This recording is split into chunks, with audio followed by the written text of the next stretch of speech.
आप सभी का बहुत बहुत स्वागत है आज की इस महत्वपूर्ण वीडियो में। ये एक दीर्घ-उत्तरीय प्रश्न है जिसकी एग्ज़ाम में आने की बहुत ज़्यादा संभावना है और ये बहुत बेहतरीन उत्तर है। आप इसे सुनेंगे तो आपको याद हो जाएगा वीडियो को देखते ही, और ध्यान से बस आपको वीडियो को देखना है, सब कुछ समझ में आ जाएगा और फिर आप एग्ज़ाम में इसको अच्छे तरीके से लिख पाएंगे। चलिए प्रश्न पढ़ते हैं। ग्रामीण तथा नगरीय जीवन के बीच की भिन्नता को स्पष्ट करें। शब्द सीमा का ध्यान रखा गया है, ठीक है, और लास्ट में आपको स्क्रीनशॉट लेने का मौका मिलेगा, आप ले लीजिएगा, ठीक है। उत्तर को पढ़ते हैं। ग्रामीण तथा नगरीय जीवन के बीच काफ़ी भिन्नताएं हैं।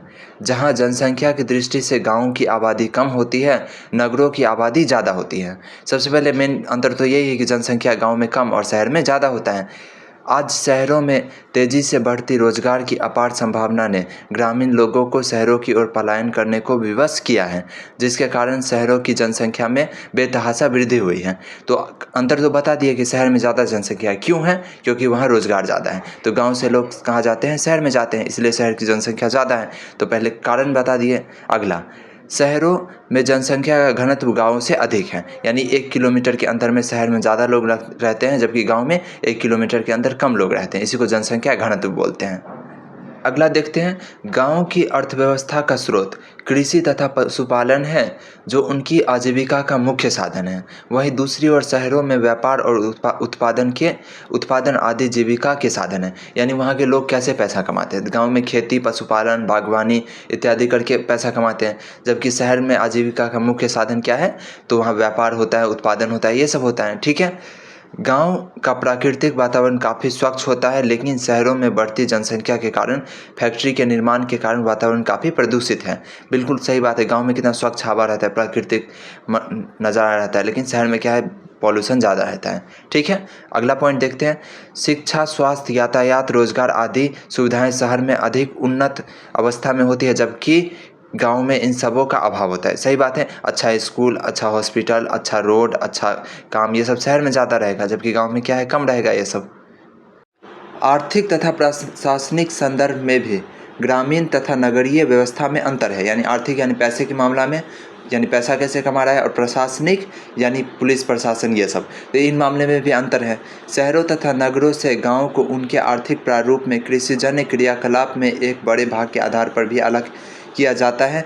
गांव की आबादी का एक बड़ा हिस्सा कृषि संबंधित व्यवसाय से जुड़ा है, यानी गांव में लोग व्यवसाय भी करते हैं तो कृषि से रिलेटेड, जैसे आलू बेचते हैं, प्याज बेचते हैं, ये सब क्या है, कृषि से रिलेटेड व्यवसाय हैं, ठीक है। अतः एक कृषि प्रधान अर्थव्यवस्था मूलतः जीवन निर्वाह अर्थव्यवस्था की अवधारणा पर आधारित है।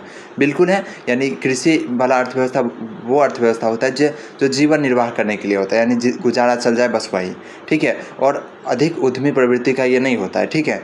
ऐसे वर्ग का उद्यमी प्रवृत्ति यानी बड़ा बड़ा इंडस्ट्री बिजनेस नहीं हो सकता है, यानी ये आजीविका चलाने के लिए ये सब व्यवसाय एक तरह से होता है, कृषि संबंधित व्यवसाय। अतः एक कृषि प्रधान अर्थव्यवस्था मूलतः जीवन निर्वाह अर्थव्यवस्था की अवधारणा पर आधारित है, यानी जो कृषि अर्थव्यवस्था रहती है वो सिर्फ काम चलाओ जीवन निर्वाह वाली अर्थव्यवस्था है, उसमें बहुत ज़्यादा ग्रोथ नहीं है।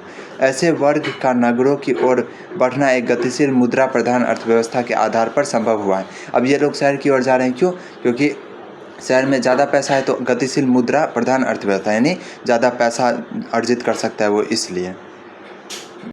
चलिए फिर से पढ़ते हैं। ऐसे वर्ग का नगरों की ओर बढ़ना एक गतिशील मुद्रा प्रधान अर्थव्यवस्था के आधार पर संभव हुआ है, ठीक है, यानी पैसे का बोलबाला बढ़ा इसलिए, जो प्रतियोगी था, सही बात है, शहर में प्रतियोगिता है, तथा एवं एक उद्यमी प्रवृत्ति से प्रेरित था, यानी उद्यमी यानी उद्यम यानी व्यवसाय वगैरह। आगे पढ़ते हैं। इसी सामाजिक आर्थिक परिवर्तन के आधार पर प्रव्रजन की प्रक्रिया प्रारंभ हुई, यानी पलायन की प्रक्रिया, यानी लोग गांव से शहर की ओर जाने लगे ज़्यादा पैसा कमाने के लिए। आधुनिक शहरों के विकास ने भी लोगों को शहरी जीवन की ओर रुझान बढ़ाया और शहर ज़्यादा डेवलप हो गया, बड़ा बड़ा घर, बड़ा बड़ा सब सुविधा, तो जिस वजह से भी लोग शहर की ओर अट्रैक्ट हुए, यानी वहाँ आकर्षित हुए। यह ऐसी प्रक्रिया है जहां क्रमशः नगरीय जनसंख्या का बड़े से बड़ा हिस्सा ग्रामीण क्षेत्र की अपेक्षा शहरों में बसने लगा, यानी जो नगर है उसमें भी जो ज़्यादा शहर वाला इलाका है वहाँ जाने लगा, और गांव से तो जा ही रहा है।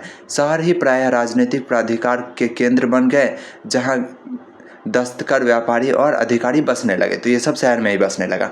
तो आपको यहाँ पे हर एक शब्द को रटना नहीं है, बल्कि आप समझ गए हैं बात को, यहाँ पे किस तरीके से अंतर बताया गया है, आप इसको अपने शब्द में लिख सकते हैं।